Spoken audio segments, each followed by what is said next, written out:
Kung sa ginapakaon na to sa pangunahuna mga igsoon, it will reflect in our outside appearance. Mostly sa study mga igsoon sa mga bata, mga naisakit na teaser. Amen? It's because of the influence of God yun. Like, mga video na kita mo na resulta sa study. It's the same thing with us mga igsoon.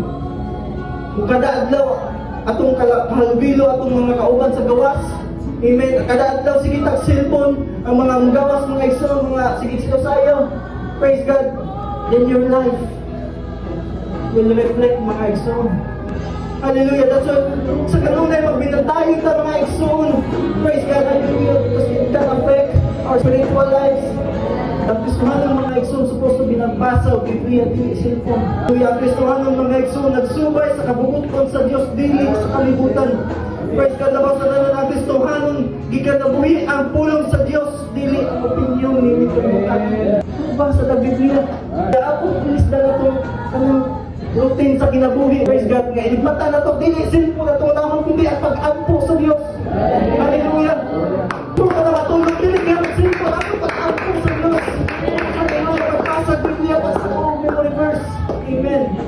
Hallelujah. Believe me mga igsoon. Doon na naidakong kahimuan sa ating pagpangalagad sa Ginoo. Just what the Bible says mga igsoon. Tagaan na niya bag kung nakasing-kasing.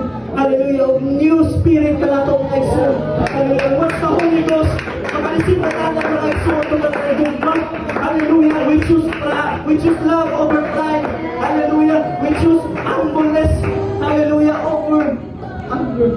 May ginahula na ito na magpapuno sa balaang espiritu mga igsoon. Ang makalingkay ta. Hallelujah. Ang makabantay ta mga igsoon. So that we are become fully with nangalakad sa Diyos. Without the Holy Ghost mga igsoon, naayan ka. Without the Holy Ghost mga igsoon, pwede ka mawala sa pagpangalagad sa Ginoo.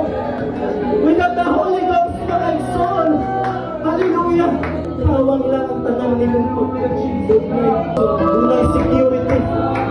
Hallelujah, praise God. Dunay assurance mga igsoon.